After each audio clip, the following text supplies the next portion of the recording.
Alright, good morning, guys. Here we are, back with holes, and we gotta see what happens to Stanley. He's gonna get in trouble. Well, he got in trouble for the seeds, but did he actually do the seeds? No, they just fell because he has bad luck. Okay, sorry. Always gotta adjust my camera. I don't have the best filming setup. Alright, here we go. Chapter 20. Page 88. It felt good to walk in the shade. It felt good to walk in the shade of the two oak trees.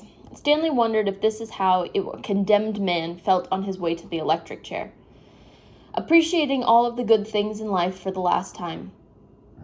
They had to step around holes to get into the cabin door. Stanley was surprised to see so many around the cabin. He would have expected the warden to not want the campers digging so close to her home. But several holes were right up against the cabin wall.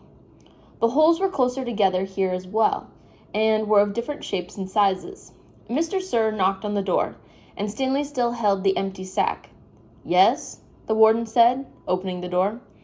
"There's been a little trouble out on the lake," Mr. Sir said. "Caveman will tell you about it." The warden stared at Mr. Sir a moment, then her gaze turned toward Stanley. He felt nothing but dread now. "Come in, I suppose," said the warden. "You're letting the cold out." It was air-conditioned inside her cabin. The television was going, and she picked up the remote and turned it off. She sat down on a canvas chair, and she was barefoot and wearing shorts. Her legs were as freckled as her face and arms. "So what is it you have to tell me?" Stanley took a breath to steady himself. "Well, while Mr. Sir was filling the canteens, I snuck into the truck and stole his sack of sunflower seeds." "I see," she turned to Mr. Sir. "That's why you brought him here?" "Yes, but I think he's lying. I think someone else stole the sack, and Caveman is covering up for X-ray or somebody. It was a 20-pound sack, and he claims to have eaten them all by himself." He took the sack from Stanley and handed it to the warden.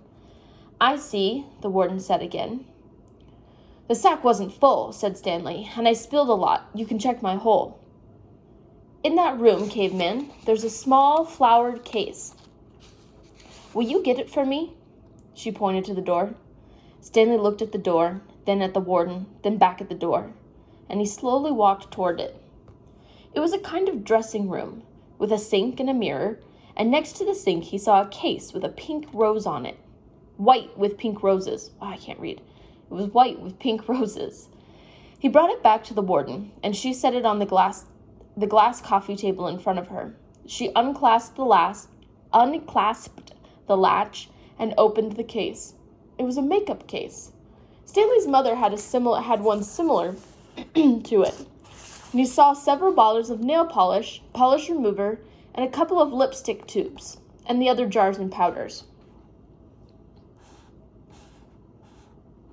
Sorry guys, I still have to adjust the camera more. There we go. That should be better. Hey, there we go. Now I can see the whole page. Okay, sorry. Page 90. The warden held up a small jar of dark red nail polish. "You see this, Caveman?" He nodded. "This is my special nail polish. You see the dark, rich color? You can't buy that in a store. I have to make it myself." Stanley had no idea why she was showing it to him. He wondered why the warden would ever have needed to wear nail polish or makeup. "Do you want to know my secret ingredient?" He raised and lowered one shoulder, like, "Oh, sure." The warden opened the bottle. Rattlesnake venom. With a small paintbrush, she began applying it to the nails on her left hand. "It's perfectly harmless when it's dry." "It's only toxic." She finished her left hand, and she waved it in the air for a few seconds, then began painting the nails on her right hand. "It's only toxic while it's wet." She finished painting her nails, then stood up. She reached over and touched Stanley's face with her fingers.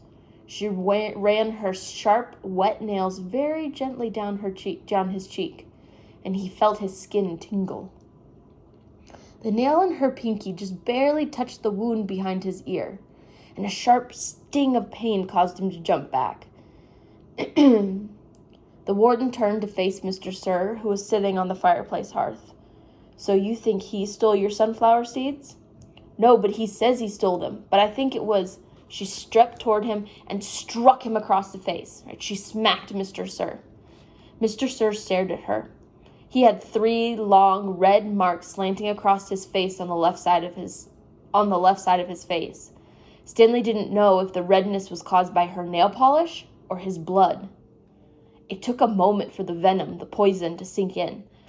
And suddenly, Mr. Sir screamed and clutched his face with both hands. He let himself fall over, rolling on the hearth and onto the rug. The warden spoke softly. I don't especially care about your sunflower seeds. Mr. Sir moaned. If you must know, said the warden, I liked it better when you smoked. For a second, Mr. Sir's pain seemed to recede. He took several long, deep breaths. Then his head jerked violently, and he let out a shrill scream worse than the one before. The warden said to Stanley, I suggest you go back to your hole now. Stanley started to go, but Mr. Sir lay in the way. Stanley could see the muscles on his face jump and twitch, his body writhing in agony. Stanley stepped carefully over him. Excuse me? Said the warden. Stanley was too frightened to speak. He's not going to die, said the warden. Unfortunately for you. Ooh. So the warden is a tough lady, man. Right, so she painted her nails with, poisonous nail polish and then smacked Mr. Sir. Whew, that's rough. All right, we got a couple more pages. 21. Page 92. It was a long walk back to his hole. Stanley looked out through the haze of the heat and the dirt at the other boys, lowering and raising their shovels. Group D was the farthest away. That's his group. He realized that once again he would be digging long after everyone else had quit. He hoped he'd finished before Mr. Sir recovered, and he didn't want to be out there all alone with Mr. Sir. He won't die, the warden said, unfortunately for you. Walking across the desolate wasteland, Stanley thought about his great-great-grandfather, not the pig stealer, but the pig stealer's son, the one who was robbed by Kissin' Kate Barlow. He tried to imagine how he must have felt after Kissin' Kate had left him stranded in the desert. It probably wasn't a whole lot different from the way he himself felt now. Kate Barlow had left his great-grandfather to face the hot, barren desert, and the warden had left Stanley to face Mr. Sir. Somehow, his great-grandfather had survived for 17 days before he was rescued by a couple of rattlesnake hunters. He was insane when they found him. When he asked how he had lived so long, he said he found refuge, or safety, on God's thumb. He spent nearly a month in a hospital, and he ended up marrying one of those nurses. Nobody ever knew what he meant by God's thumb, including himself. Stanley heard a twitching sound, and he stopped mid-step, with one foot still in the air. A rattlesnake lay coiled beneath his foot. Its tail was pointed upward, rattling. Rattlesnakes are literally snakes that on the end of their tail have this little thing that rattles like a baby toy. It's like, tick, tick, tick, tick, tick, tick, tick, tick. Right? You should look them up. They're super poisonous and really scary, but we have them. The rattlesnake lay coiled beneath his feet, laying down. Its tail was pointed upward and rattling. They rattled to, warn you. Stanley backed his leg away and then turned and ran. The rattlesnake didn't chase after him. It had rattled his tail to warn him to stay away. Thanks for the warning, Stanley whispered as his heart pounded. The rattlesnake would be a lot more dangerous if he didn't have a rattle. I want you to think about that for a minute. The rattlesnake would be a lot more dangerous if it didn't have a rattle. Right? So if this snake didn't have a little warning, it would be way worse.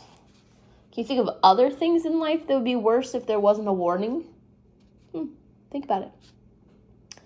Hey, caveman, called Armpit. You're still alive. What'd the warden say? Asked X-Ray.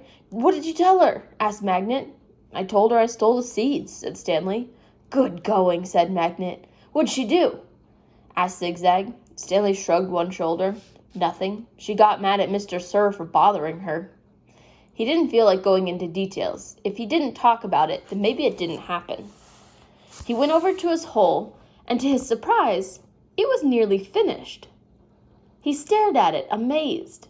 It didn't make sense. Or perhaps it did. He smiled. Since he had taken the blame for the sunflower seeds, he realized the other boys had dug his hole for him. "Hey, thanks," he said. "Don't look at me," said X-Ray. Confused, Stanley looked around from magnet to armpit to zigzag to squid, and none of them took credit for it. Then he turned to Zero, who had been quietly digging in this hole since Stanley returned. Zero's hole was still smaller than all the others. Oh, so who dug his hole for him? Yeah, Zero. I think they're going to be friends. All right, guys, go do your vocabulary and your summaries, and we'll be back tomorrow with the next 2 chapters. Da-da-da.